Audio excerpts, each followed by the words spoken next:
Halo semuanya, perkenalkan nama saya Miftah Jana dengan NIM 64230311. Saya dari kelas 645E26. Di sini saya akan membahas funnel mastery.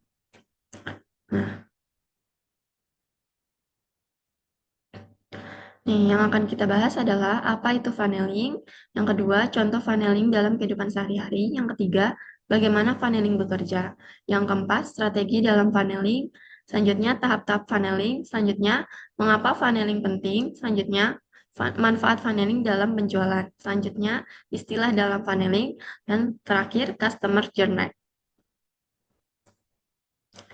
Nah, apa itu funneling? Funneling memiliki kata dasar dalam bahasa Inggris, yaitu funnel, yang artinya corong dalam bahasa Indonesia.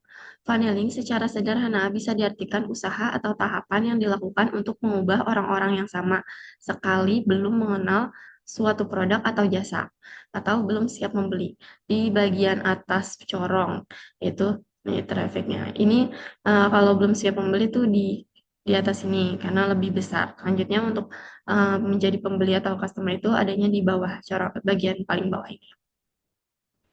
Ini contoh corongnya. Selanjutnya ini contoh funneling toko di mall. Yang paling atas itu ada 1.000 orang traffic pengunjung mall. Yang di bawahnya ini ada 100 orang pengunjung toko. Selanjutnya, jika sudah memasuki toko, itu ada beberapa pengunjung yang memasukkan produk ke keranjang belanja. Contohnya ini ada 20 orang. Selanjutnya yang benar-benar membayar atau yang benar-benar belanja di kasir itu ada 10 orang. Lama-lama corong ke bawah sedikit. Selanjutnya di sini ada contoh funneling dalam kehidupan sehari-hari. Funneling dapat ditemukan dalam kehidupan sehari-hari, seperti saat berbelanja di marketplace. Setelah melakukan pembelian, pembeli biasanya langsung ditawarkan produk lain. Hal tersebut menunjukkan adanya alur penjualan yang berkelanjutan.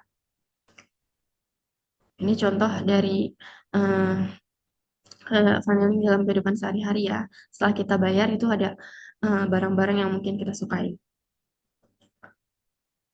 Selanjutnya di sini ada bagaimana funneling bekerja. Funneling bekerja berdasarkan perencanaan yang disebut sebagai game plan. Penjual harus menentukan tujuan dari funnel yang dibuat, seperti ingin mendapatkan pembeli baru, mengumpulkan database, atau meningkatkan keuntungan. Selanjutnya, strategi dalam funneling. Setelah game plan ditentukan, langkah selanjutnya adalah menyusun strategi funnel. Setiap funnel memiliki strategi dan gaya yang berbeda, tergantung pada produk, target pasar, dan karakter penjual. Oleh karena itu, funnel satu penjual tidak bisa disamakan dengan penjual lainnya. Selanjutnya, di sini ada tahap-tahap funneling. Yang pertama ada awareness atau kesadaran, di mana calon pelanggan baru menyadari keberadaan produk atau layanan Anda. Fokus utama di tahap ini adalah menarik perhatian mereka melalui berbagai upaya seperti iklan digital, menggunakan platform seperti Google Ads untuk menjangkau audiens melalui pencarian dan media sosial untuk meningkatkan visibilitas merek. Selanjutnya ada konten edukatif, yaitu kita bisa bikin artikel blog, video, atau infografik yang memberikan nilai tambah. Selanjutnya ada media sosial, yaitu membangun brand presence di platform yang sering digunakan audiens. Tujuan utamanya adalah menjangkau sebanyak mungkin orang dan membangun kesadaran tentang apa yang bisnis Anda tawarkan. Selanjutnya, yang kedua ada interest atau ketertarikan. Setelah mengenal bisnis Anda, pelanggan potensial mulai menunjukkan minat terhadap produk atau layanan Anda. Di tahap ini, penting untuk memperkuat ketertarikan dengan memberikan informasi lebih mendalam dan relevan. Beberapa cara efektif melakukannya ialah yang pertama, email marketing, yaitu mengirimkan konten yang dipersonalisasi seperti panduan atau tips. Yang kedua, media sosial. Gunakan platform seperti Instagram atau TikTok untuk berinteraksi dengan audiens, membangun hubungan, dan memperkuat kehadiran merek. Selanjutnya ada lead magnet, menawarkan sesuatu yang bernilai seperti e-book atau webinar gratis. Kamu harus fokus pada menciptakan hubungan yang baik dan menjawab pertanyaan customer dengan jelas. Selanjutnya ada consideration atau pertimbangan. Di tahap ini, calon pelanggan mulai mempertimbangkan apakah produk Anda adalah solusi terbaik untuk kebutuhan mereka. Mereka mungkin membandingkan produk Anda dengan kompetitor lainnya.